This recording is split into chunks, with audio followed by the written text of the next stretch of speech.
England reached their second consecutive final at Euro 2024. And when I watched the match against Spain, I reacted in a way that I didn't quite expect. And in this video, I'm going to explain why.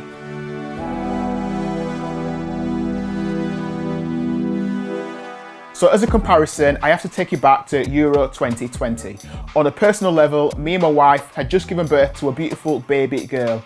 We'd been trying for a baby for a long time and she'd finally arrived. We were elated, over the moon. In fact, we brought her home and one of her first games was a win against Germany at the Euros, a 2-0 victory.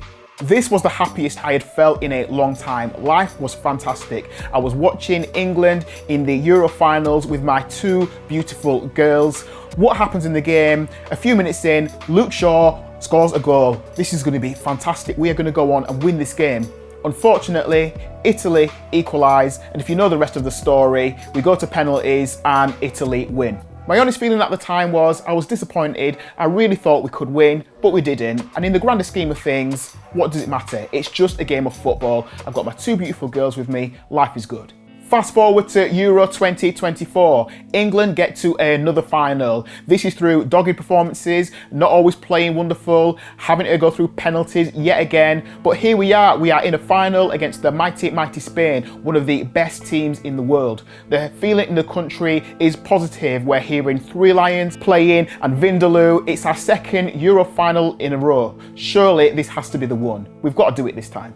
The story of the final is we lose 2-1 to Spain, with them scoring their second goal in the 86th minute. We lose consecutive finals and I feel absolutely gutted. I'm sat with my wife and after the game, I don't say much to her. In fact, I barely say anything and I just take myself off to bed. And I go to bed and I start crying.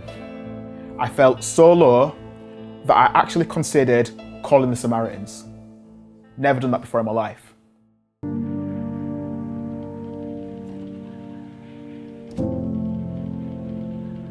So why do I feel this way? Especially since the last time we lost a final, it didn't feel this bad. Well, the truth is 2024 was a really difficult year for me on a personal level. We were only in July, but so far in the first half of that year, me and my wife had suffered a miscarriage. We were 10 weeks into our pregnancy when we discovered that our baby's heart had stopped beating. We were together, we were there for each other, and we supported each other, but we probably fought more than we normally would about little things that at any other time in life we wouldn't have been bothered about. We also lost a close family member who died too young.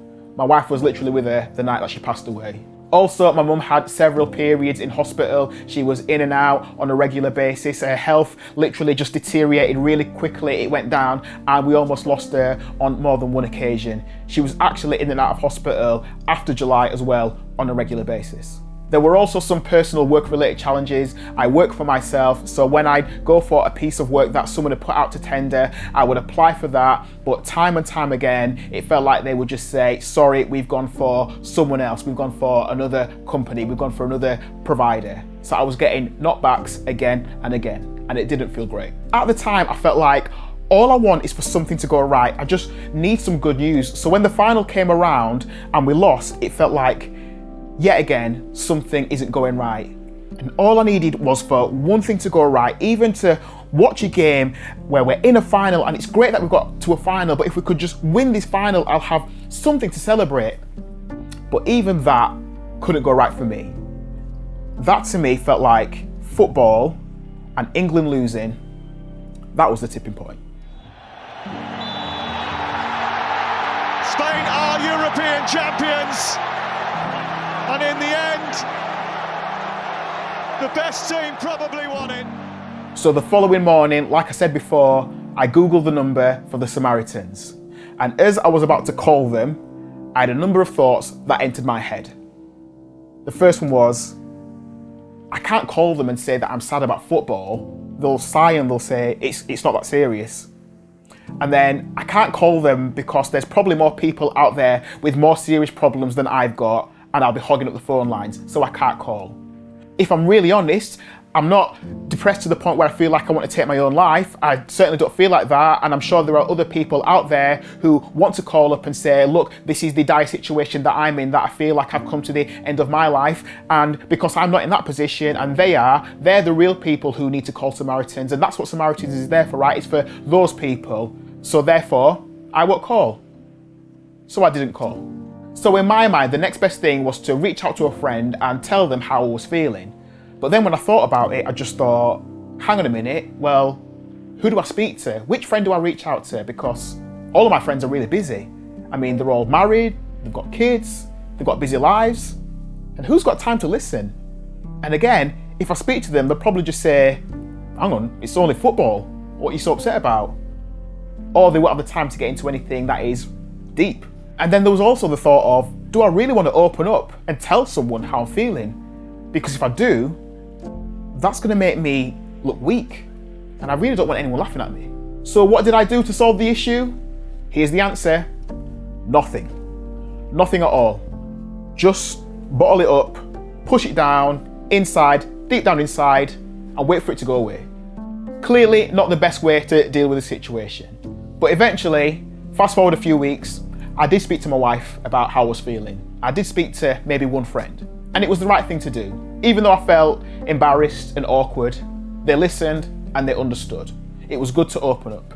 It was really important that I did. As the saying goes, time is a healer, and eventually things started to feel better.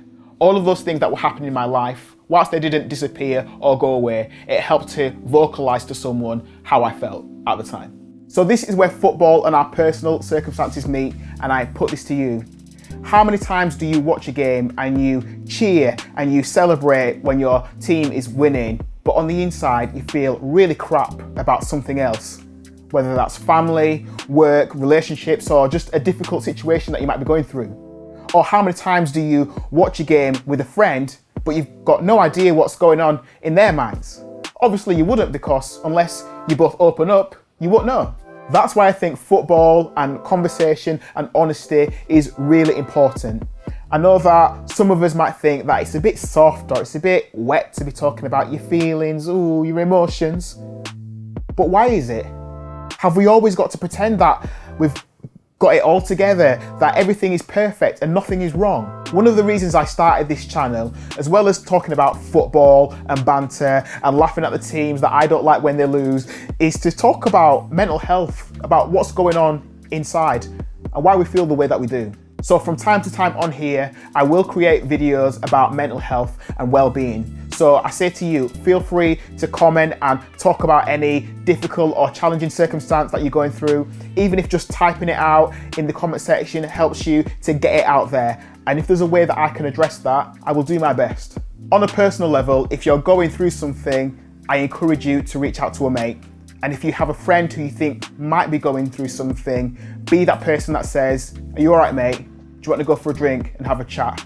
I encourage that. That is what I'm all about. I appreciate you watching this video. Please share it with a friend. This is Football City, and I believe that one day I will watch England in a final and we will win, and I will have a reason to celebrate. Thank you for watching. I'll catch you on the next one. Take care.